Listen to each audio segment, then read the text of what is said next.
The reason why you think you struggle with social anxiety is because you don't like your personality.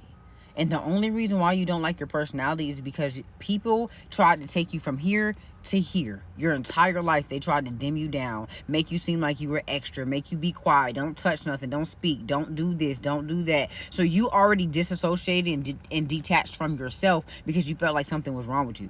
And then the crazier part about it is you've attached your personality to things that are outside of you, like liquor, alcohol, people, places, money, things like that. So you can't even be your full vibrant self, or so you say, until you have a drink or until you smoke a blunt, because it's like, that's when I'm loose and that's when I'm vibrant and that's when I'm fun. No, that's when you're carefree. You don't care anymore because you've given your power to these things, and you're like, okay, well, whatever. Like, people love me when I'm like this. Of course they love you when you like that, because you so giving, you spend all your money, you don't care, you don't got no boundaries, you don't got no standards. But you regular, you sober, you completely confident, you completely connected to yourself and aware of yourself, you can be the life of the party, you can be fun, you can be all that, but you got boundaries and standards, and you stand on business.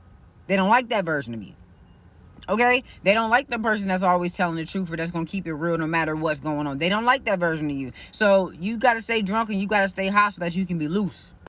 And then what's crazy is you get outside and then you start having conversations with people, and the whole time you in your head like, is the conversation going right? Well, like, what are they thinking? Why didn't they respond the way that I saw them respond in my head, or the way that I thought they were supposed to respond? Like, well, what is going on? And then when people respond to you in a great way, like, oh my gosh, I just love your personality, you're so vibrant, you're so fun, and you're not dependent upon anything else in that moment, you be shocked. You be like, wait, what? Because you're so used to people trying to dim you down. It's not that there's something wrong with you, it's something wrong with your environment. Okay, and that doesn't mean to condemn the people around you, because all they're doing is projecting based upon what they went through and based upon what they've been raised on. You get what I'm saying? They're just repeating what was said to them. It's nothing wrong with you. It's something wrong with your environment. It's something wrong with what you are accepting. You can't be quick to just blame the people around you. There's something wrong with what you are accepting in your environment. And sometimes it takes stepping out, and also stepping out fully you. So I understand smoking a blunt. I understand like you got had to drink a wine or whatever it is for you. I get it.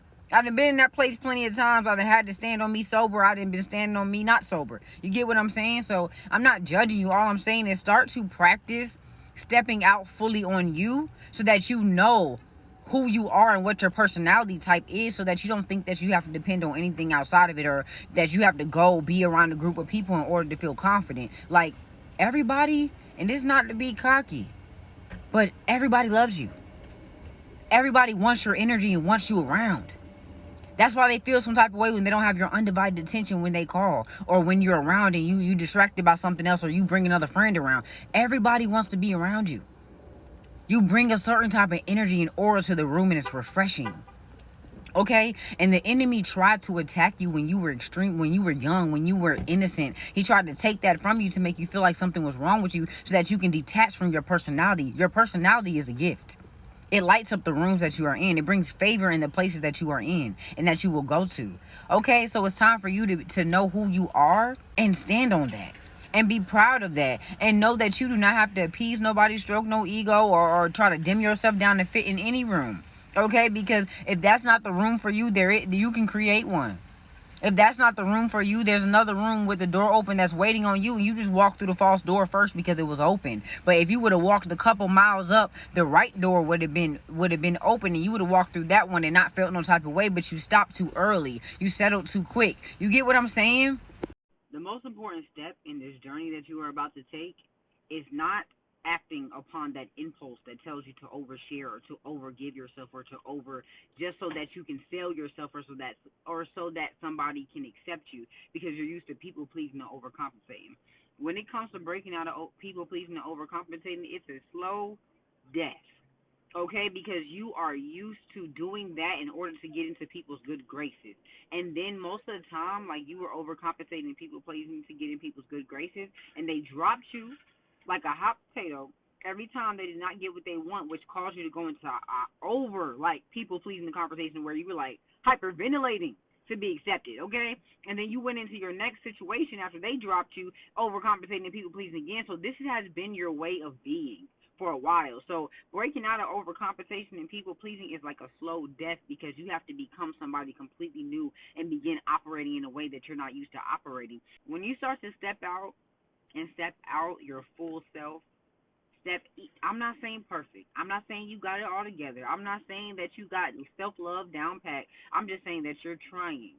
Okay, you're stepping out the best that you possibly can each and every day. When you begin to do that, you pay attention and become aware of yourself in the midst of that, you're going to start to realize just how much you need to work on when it comes to your social skills, because you've been used to operating in a certain type of way. Like, you're going to start to be quiet more, not have to feel like, okay, because let me say this.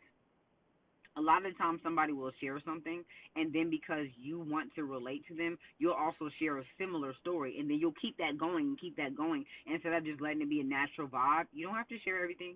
You don't have to relate to them every single time. Okay, you don't have to always go deep every single time. No, you can have a regular light hearted conversation, surface level conversation, and then allow it to be a process of you getting to know somebody. It doesn't have to be your whole life story the whole first day. I get that you're open. I get that you don't really care what nobody think about you, and you will share your testimony at any moment. But you have to be very careful and intentional about who you're sharing your testimony with, because some people are just trying to bait you into opening up so that they can get information about you that they know that they won't typically get if you were like more aware of the conversation. So awareness is definitely key when you step out to starting to be more social, and you have to really be patient with yourself. Okay, because sometimes you're going to overshare. Sometimes you're not going to get it right. Sometimes your discernment, you have to work on that. So you have to be extremely patient with yourself, and you can't get into a place where you're like, oh, everybody's against me, or I don't trust nobody, or because last time. Like, no, this is like a slow death. You're dying to your old self to become a new version of you, the version of you that you've always been before you were tainted by the world. Being quiet is a superpower. Being reserved is a superpower. Thinking deep before you respond back, even if it leaves a moment of awkward silence, is a superpower that I'm going to need for you to master. I used to absolutely despise being misunderstood when I was younger. Like, people would come to my sister and be like, "Is your sister mean? Like, why does she look like that? Why is her face like that? Like, why is?" They used to be very nervous and scared to approach me, and it made me be like, "Oh, like, why do people think I'm mean? Why do people?" And I would dim myself down and be so overly nice and overly kind to get people to understand, like, I'm not mean. But it came a point in time in my life where I had to be like, you know what? I accept God's spiritual protection over me. Me coming off as unapproachable or not easily approachable, because I wasn't completely unapproachable. It just wasn't easy for you to just come up to me or walk into my space. You had to think twice and really be intentional about the way that you approached me. I accepted that as God's protection because I'm so kind-hearted, and you are too. So kind-hearted to where you didn't let all kinds of things slide. And if you just keep letting people come up to you and be in your face and be in your space, they going to use and abuse you and dog you out, and you still going to get on your knees and pray and ask God what you could have done better. Okay, so accept the fact that God has protected you. Accept the fact that there is a parameter, a spiritual parameter around you of protection. Okay, accept that. Let people work to get closer to you. Let people prove themselves, and I mean prove themselves by allowing you to see the fruits that they carry, by allowing you to see their character and their integrity, by allowing you to not have to be forced or feel forced or rushed for that relationship or that connection. Because a lot of people will be like, "Oh, well, it don't take that long for you to get to know somebody. Like, you already know off the jump." Like, sir, ma'am, do you understand that we're fighting through trauma? Do you understand there are things that we have to unlearn? Do you understand that discernment takes practice?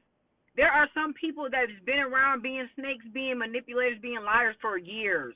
Okay, I just got out here in this game in a different type of way. Do you understand that some people didn't get raised up being taught about the things that were in this world? We was in survival.